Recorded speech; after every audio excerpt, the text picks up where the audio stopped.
How's it going, everybody? Brian Alvarez here on Wrestling Observer Live. We are here every day, Monday through Friday, noon Pacific, 3 Eastern, Sundays, 3 Pacific, 6 Eastern. Well, we got a lot to get into here today on the program. The return of Jim Valle here today. We haven't talked to him in quite a while, as he has been in Japan for the Wrestle Kingdom weekend. So he is back here today. We'll talk to him about that trip. Any thoughts, memories, any questions anybody has for Jim Valle, you're welcome to ask him today via text message. The phone number, 425-780-7566. That is 425-780-7566. And also, it does appear that Jim Valle, this will be the first of 3 straight days for him. He'll be on the show today. He'll be on the show tomorrow in his usual time, 10 a.m. Pacific, 1 Eastern.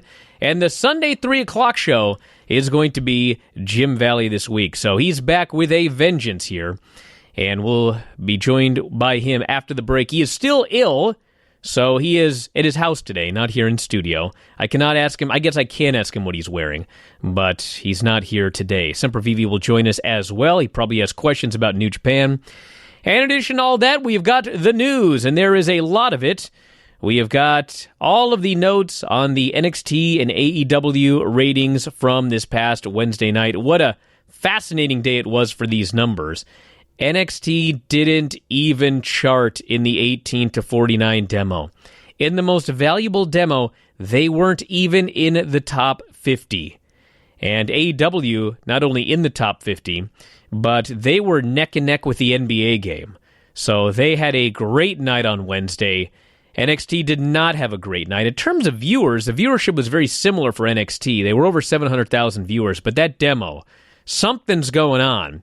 They are not connecting with anybody in the money demo. It's all old people.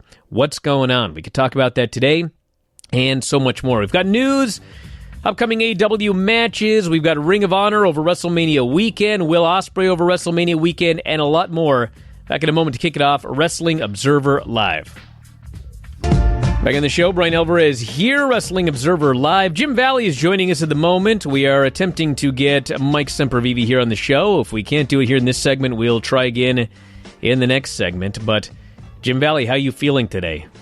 I'm doing okay. I'm a little wacky on the meds, so give me a little leeway. But I'm here, and I'm glad to be back, man. All right. Well, I've got something sitting here on my desk right now. You have brought back some sort of gift from Japan. Is that correct? That is correct, and you haven't opened it. You haven't looked ahead of time. I have not looked at it. I have not opened it.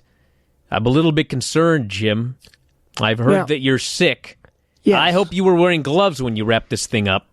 Now, look, Chris Jericho, I'm wearing my mask, so... I don't care about a mask. Were you wearing gloves when you put this thing in here? Is this infected? I don't think so. All right. I'm going to give it a shot here. Before you open, let me explain something. So when I was trying to find you something, you're not the easiest person to shop for. Definitely not. I could just get you another T-shirt, but you've got lots of T-shirts, and also that's my gimmick. So I can't get you a T-shirt. And I wanted to get something that would have some sort of impact or traction with you, and I thought to myself, okay, what's important to Brian? Obviously wrestling, being in New Japan. Wrestling history, yes. And then I thought, well, you've been having a lot of problem with Vimeo and the subscribers, so I thought, your subscribers are important, so we should do something to try to get subscribers back, so I thought something visual. And then I thought, well, if it's not even something you don't want, I know it'll be something that at least your daughters want, and that's another thing that's important to you. So that's what I thought of that checked all the boxes when I chose this very special gift for you. Oh, my God. And what a gift we've got on the line as well. Mike Sempervive is joining us. Is that right, Mike? I am here. Oh, Aren't you happy about that, Jim? Hopefully I make you feel better by just my presence of being here. And for real, I hope you are feeling better. Yeah, no, I loved your Mid-Atlantic podcast. I listened to it all the way over to Japan. I told you that. Oh, my God. I'm about to vomit. I appreciate that very much. Brian was telling me the same thing. All right. Hey, let's open this present right here. I'm being 2 fingers, and that's it. Let's see what we got. For all of you video.f4wonline.com subscribers. Ooh, yeah, I got to sign that. What in the world is this, Jim? It appears to be... hot trash like your cakes. What is that noise? Is this a Jushin Liger hat? It's a Jushin Liger stocking hoodie, yes. It's a stocking hoodie. My God. A furry one. Look at this, everybody. Jim brought me a furry back from Japan. Thank you, Jim. Are you putting it on yet? Let me know when you put it on. I may have to put this thing on after the break right here, but maybe I can slide it on over everything. I still got to be able to hear. Oh, well, there's a special feature that you need to be wearing it to see. Well, it's on right now. Okay. Now, there are 2 pieces of material that hang down in front, correct? Oh, yeah. Follow your hands all the way down to the bottom of the material. Don't even tell me. Oh, my gosh. The ears blow up? The ears move. Oh, there are rubber Lord. bladders, and you can make the little horns go up and down. Hey, everybody. Now, when I go to the phones and I find out it's Ryan, these ears will go, huh? What? Huh? I'm wearing this whole show, Jim. Thank you. Now, unfortunately, when I was putting it on, it got in my eye. So if this has been infected with anything, I'm going to be infected with it here. It's been wrapped the entire time. I've never unwrapped that. Okay, but you touched the paper. Briefly. All right. Are you okay, Jim? Everything's going to be all right? This is not going to be like another. I'll believe you guys are being much easier on me than Dave and Fumi, so don't worry about it. Okay, well, that could change. I mean, if you really wanted to. I like how Brian's real hair is actually more unwieldy than the fake hair that was always attached to Liger's mask at this point. Yeah, my hair's been a little crazy lately. I've had X-Pac comments and Naito comments. All right, Jim, how was your trip to Tokyo? Oh, it was fantastic. I wish I wasn't as sick as I was. Part of the problem is that it's the biggest holiday in Japan. And so I was a little sick going over, and I brought medicine with me. And you can kind of listen to the shows in the beginning. I'm holding up fine. And then you can tell when I run out of medicine because I can't get access to anything strong because all of the 7-Elevens and Lawsons and everything have got pretty weak herbal-based stuff, and all the pharmacies were closed for the holiday. I couldn't find an open pharmacy until after the holiday, so that was part of my problem. But an awesome show. Yeah, you told me there was nothing but herbal remedies over there. What's that all about? I don't know. Maybe it's a law. Maybe my translator wasn't good. Who knows? But I couldn't find anything strong enough that would work for me. So it's the way it goes sometimes. But we stuck it out. That's what we do. We went over there, and I think we produced some cool shows. We did the Killer Con's New Year's Eve, and I don't know if you heard, Brian, but right before midnight, out of nowhere, unplanned, Killer Khan just started singing karaoke. Yeah, I heard about that. He just started. We're interviewing. Is he any good at it? Oh my! He's got a beautiful voice. He's a former sumo wrestler, and I guess maybe it's the timbre from the strength of the muscles, or the big cavity for singing. But he's got a lovely singing voice. Wow! It's up on YouTube. You can there's like a 30-second clip. I can send you just a 30-second clip. Yeah, do it. He's got a lovely singing voice. Now, Jim, hold on a second, Mike. Can you let me think about this? Send me during the break. Send it to me via email. Maybe I can even play it here on the show. Sure, okay. Absolutely. Or can I text it to you?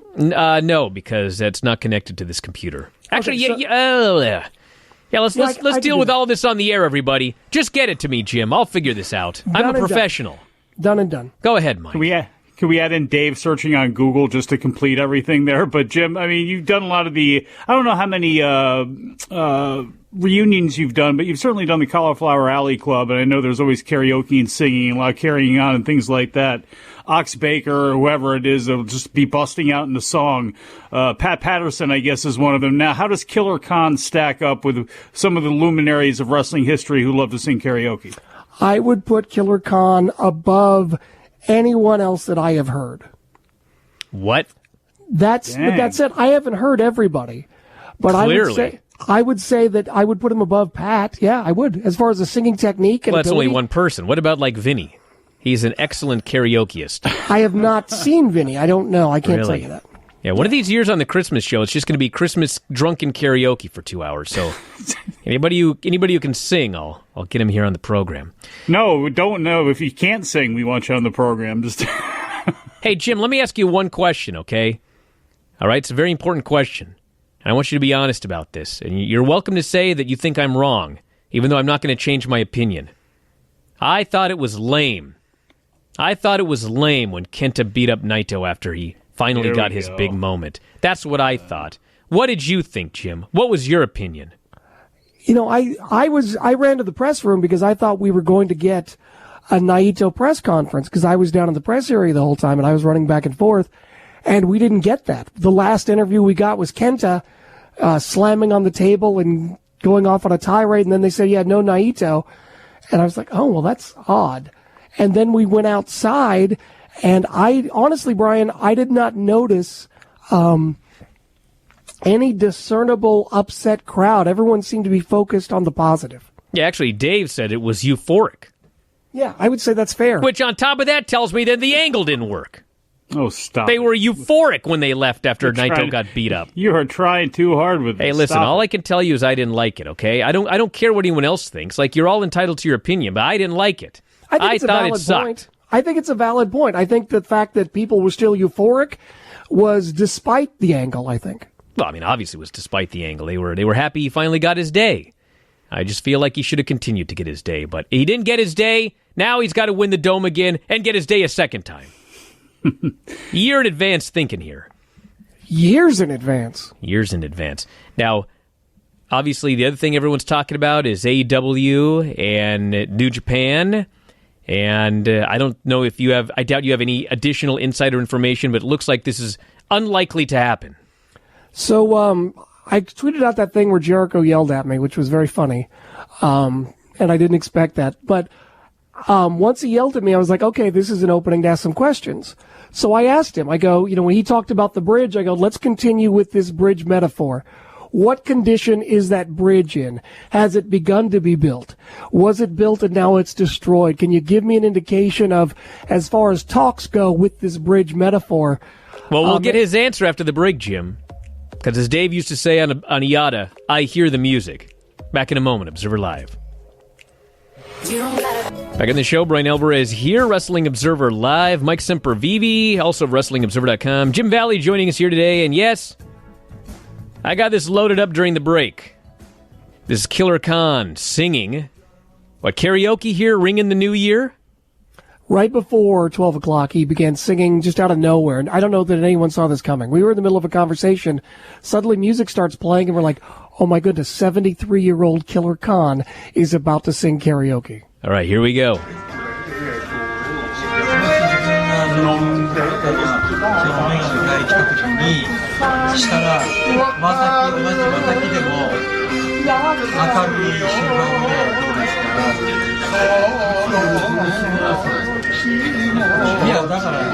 That's not bad.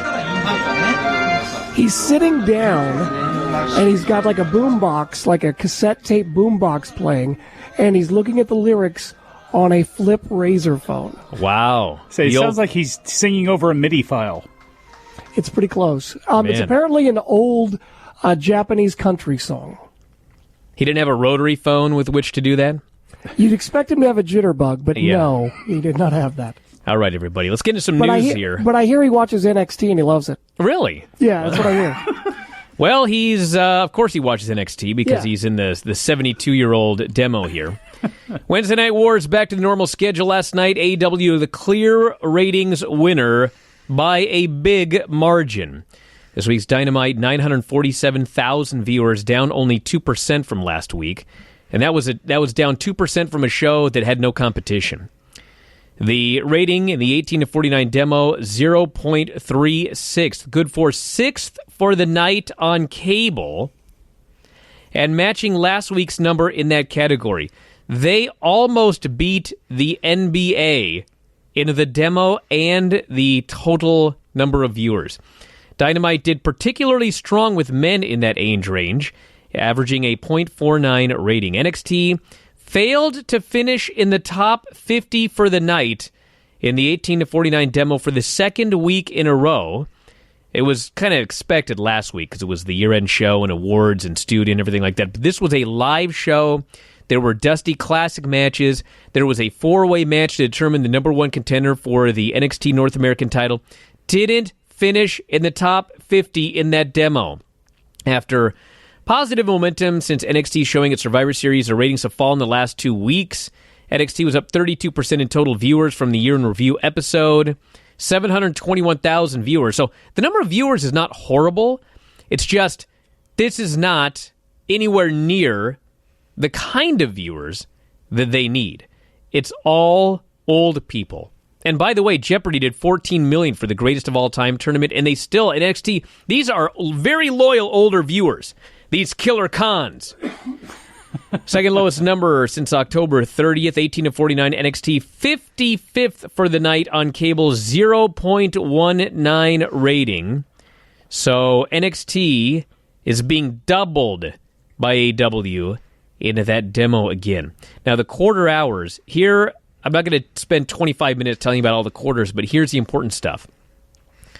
With the exception of the Undisputed Era, NXT opened at about 800, and they fell. So the main event four-way with Keith Lee to determine a number one contender for Roderick Strong's North American title, 600,000 viewers. Now, granted, the overrun, the 6-minute overrun where he actually won, that did 800,000. Because, as always, when AEW goes off the air, about 200,000 people switch to NXT to see the overrun segment. So they basically started and finished at 800,000, but that's counting the overrun. Without that overrun, they went from 800 to 600 over 2 hours. They lost 200,000 viewers over 2 hours, building up to that main event. AEW, the long story short, they started at about 1 million, and they ended at about 1 million. And there were very minor fluctuations throughout the show. Yes, the Nightmare Collective was the third highest rated thing on the show. Yes, it fell a little bit in the next quarter, but then it went right back up. And it was right around 870, 900 for the entire show, and then jumped up to 1 million or so for the Chris Jericho closing segment. So these fans, they watched the show, and as much as everybody hated the Nightmare Collective, and I will not come on here after these numbers and defend the Nightmare Collective, I still think it sucked, but it did not run anybody off. It did not cause anybody to turn off the show. The show was remarkably stable for the entire 2 hours, and that's the story of both shows. The takeaway here is the same takeaway we talked about after the wedding. These fans that we have nowadays, there are not a lot of new fans. And so AEW, they're picking up disgruntled WWE viewers. These people have been watching wrestling for a long time. These fans have seen every horrible thing in wrestling, and they watch it, they complain about it on social media, and they keep watching. The Raw rating this week, the week after that horrible wedding, was a very good number for Raw. The AEW number after that Nightmare Collective segment, it stayed steady throughout the rest of the show. And that's the story. And for NXT, whatever they're doing, whether it's the building or whether it's, I don't know what it is, but they're only attracting old people. And it's getting worse by the week. I don't know what they can do to turn it around, but they got to figure out something to turn this around because they are not attracting young fans, period. We'll start with you, Mike. Any thoughts? Well, I mean, the one thing they can easily do is do what they were doing on the lead into the Survivor Series, which is spike it with people from Raw and from SmackDown. That's the easy, hotshot answer. And maybe they should do that. I think definitely they should rethink their holiday shows for next year. Just simply because maybe you tape house shows, you do many other things rather than play your best of over and over again when it's already easily accessible for anybody at their fingertips to watch those matches. Probably should rethink that. Now, does that have anything to do with this week? I don't know. These numbers seem to vacillate. They're all over the place. I mean, and Brian, I'll ask you, the DVR numbers, traditionally when it comes to NXT, the +3, is this a case because 200,000 people are obviously tuning over from AEW? They're not coming magically from somewhere else. Odds are they're coming from the other wrestling show that are turning it on. I mean, is it just a matter of almost all of AEW's fan base is thinking that, okay, well, we can just DVR NXT and keep going? I don't know. I mean, it just seems to be it's just odd. There's a lot of moving parts, and why? Again, I get that WWE programming skews older because it skews more towards the people that have lived through 3 boom periods to get to where we are now. Those people have all grown up. We've grown up with WWE. But with that said, it's almost insane, the demographic numbers of why they are so low every single week. And again, I don't know if that's a matter of DVR and technology having a play at this or what, but it's bizarre. It's just absolutely nuts to me. Again, I get it skewing older, but for it to be 55th is insane. It really is nuts. Jim. I'm depressed. And I'm not even kidding. You know, since it's been on USA Network, NXT has been a really serious product. Is that fair to say? Yeah, of course it is. Yeah. It's fair to say that that's the product that AEW advertised. And when you look at ratings, it's really only won, once with a hot shot angle? And the only time it gets close is when it has WWE talent. On its merits, it loses every other time. People call into the show, they text you, they tweet you, they email you. We want a serious product. We hate the wedding. We hate the Nightmare Collective. We hate this. We want serious. Don't insult our intelligence. But the ratings say otherwise. And a lot of other metrics say otherwise. May I jump in for a moment? This is why we can't have nice things. Well, here's my thoughts on this, okay? So a lot of people are blaming the year-end awards show, but let me tell you something. This has nothing to do with the year-end awards show, because that December 18th AEW show ended with the beatdown by the Dark Order that everybody hated. And then they didn't even have a show the next week, okay? If anything is going to halt momentum, that double whammy theoretically should. Guess what? The week after, they came back strong. This week, they're still strong. So you can't convince me that, there was a year-end awards show for NXT, and all of a sudden everyone just decided that they weren't going to watch this show anymore. Yeah, but I don't think I would want to convince you that. What I would want to convince you would be that maybe we should, if I'm WWE, change our philosophy into going, well, obviously. Let's go more on attack mode. We obviously cannot let up. We cannot let our foot off the gas when we're running this race. We got to keep getting it. Well, and here's the thing. I got to make this point. This is my point that I'm trying to make here. So AEW has 1 2-hour show a week, okay? That's it, all right? So to me, if AEW is hot, or even if they have a show that's not hot, because they have 1 2-hour show a week, I think that they're going to be fairly stable. With NXT, it is very clear from watching the build to Survivor Series that this is a WWE audience, and if the main roster people are there, more people will watch, and if they're not there, they're not going to watch. So to me, because your audience is a WWE audience, they also have Raw and SmackDown available every week. They have 5 other hours besides NXT. So NXT has a potential issue AEW doesn't have. And that is, if there is anything about the show, if the show feels like it's not important, they're not going to watch. There's too much other stuff. That's what I think the problem is here. If NXT has to feel important, more so than AEW, because you're trying to attract the same viewers that are also watching Raw and SmackDown. That's what I think the issue is here. We have been watching the ascension of a major superstar in Keith Lee since Survivor Series. That is important. We are going to get more stupid wrestling. We claim we want serious stuff, but the facts say stupid. Gobbledygookers for everybody, all around. All right, stand by, everybody. Back in a moment. Observer Live. Back in the show, Brian Alvarez here, Wrestling Observer Live. Mike Sempervive, Jim Valle. Just want to make one other quick point right here. NXT is in a very tough spot because they claimed when they went to USA that nothing was going to change.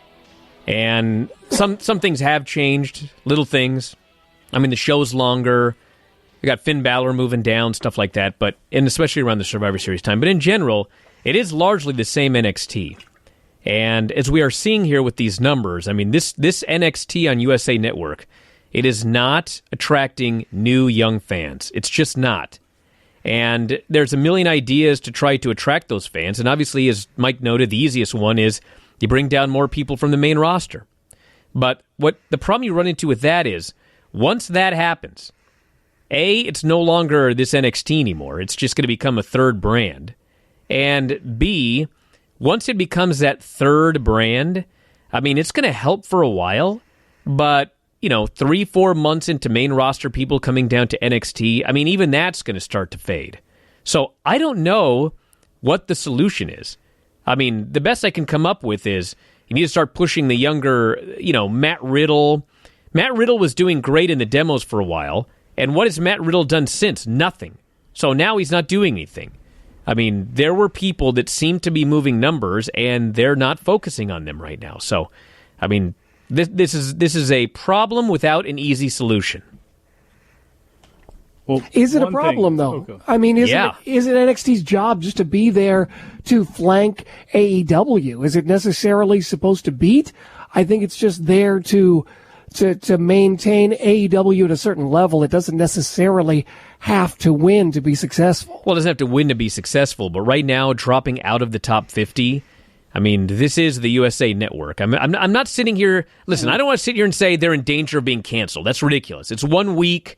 We'll see what happens next week. We'll see what happens when they build to TakeOver. But if you are consistently down below the top 50, and if they drop even lower in that demo, I mean, yes, there is a possibility that they will be canceled by the USA Network or moved to another day or whatever. That is possible. I do not think it's going to happen right now. Do not report on the internet that I'm saying that NXT is about to be canceled. But something needs to be done to bring these demo numbers up. And it's more than just NXT, because it's WWE, because the real problem is long term, are you building fans? You know, and they're not. You know, right now we get about 2.4 million people for Raw and SmackDown. That's about what it is. On Wednesday nights, about 2/3 of those people watch either NXT or AEW.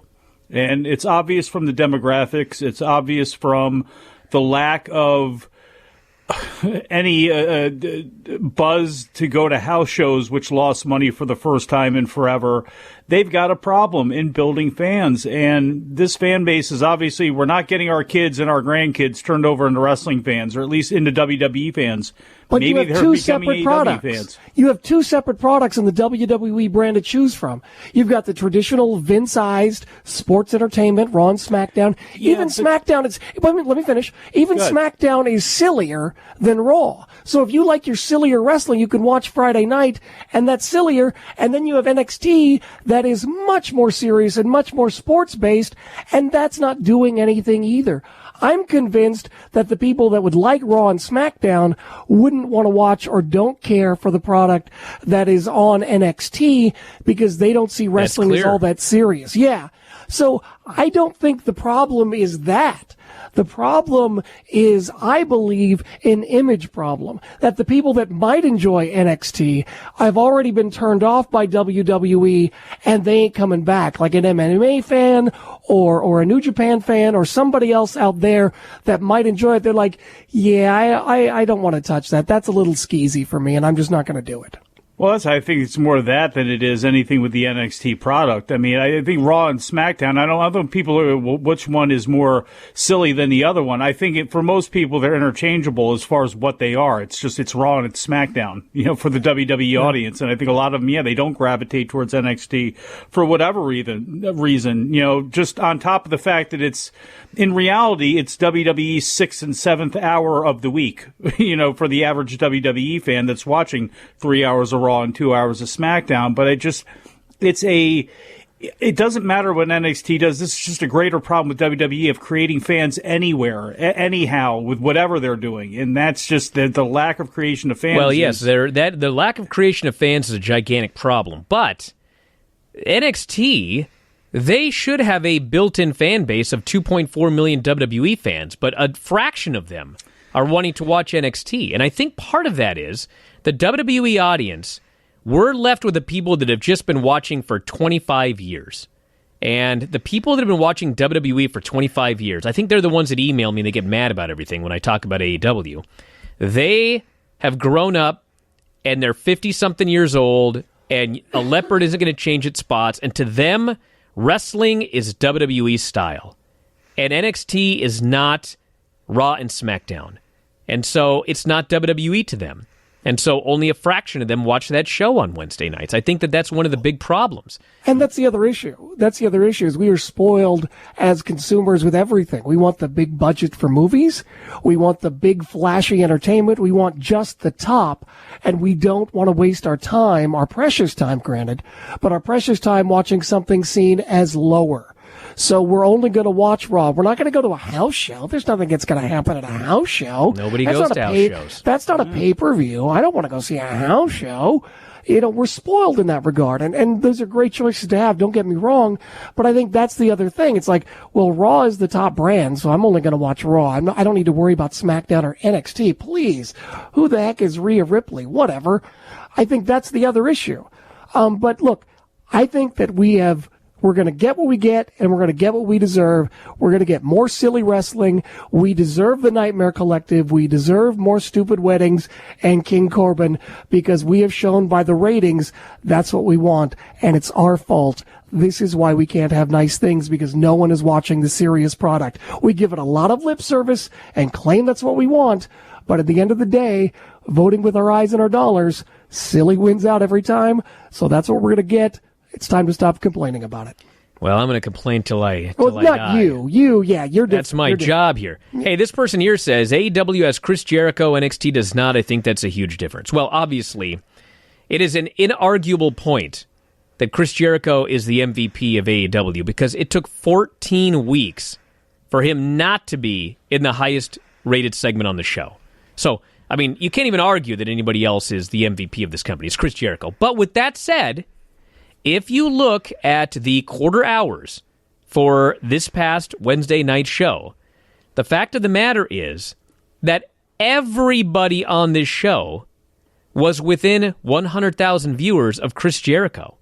This was not a show where, the Jurassic Express comes out and, they do 600,000 viewers, and then Jericho comes out and it's up to 1 million.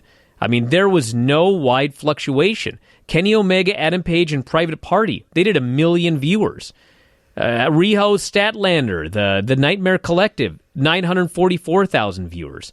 I mean, Jurassic Express, the lowest rated thing on the show was Jurassic Express and Orange Cassidy and the Best Friends. That was still 900,000 viewers. That was within 70,000 viewers of what Chris Jericho did. So this is not to downplay Chris Jericho's value to the company. But my point is, this is not a company right now where without him, I mean, this thing is sinking. I mean, he is a very valuable part of this company, but right now, a lot of these characters, for whatever reason, whether it be how hard the Young Bucks and Kenny Omega and Cody and everybody else have been sacrificing to try to get other people over, I mean, to this audience, on Wednesday, everybody on this show was over almost to an equal degree. Very minor fluctuations. And unfortunately, like for NXT, I mean, aside from Undisputed Era, like, there's nobody who's over. People tuned into the show, and they just started tuning out a quarter at a time until the show went off the air, with the exception of a very minor bump for the Undisputed Era. So I think it's two different goals. One, I think it'll be curious to see if this is the beginning of a trend for AEW, if all the hard work by the Elite maybe is finally paying off. And number two, NXT is important to watch, but really, it doesn't matter what Keith Lee does or Matt Riddle does on NXT. It matters what they do on Raw and SmackDown and their buy rates in the future. There are two different goals here for these shows, I think, from a corporate standpoint. And one last thing I want to get in, just real quick. I don't remember who tweeted it, but it was brilliant. They said that they wished Dusty Rhodes was still alive so he could have sat Brandy down backstage and told her everything that was wrong with what she said in her promos.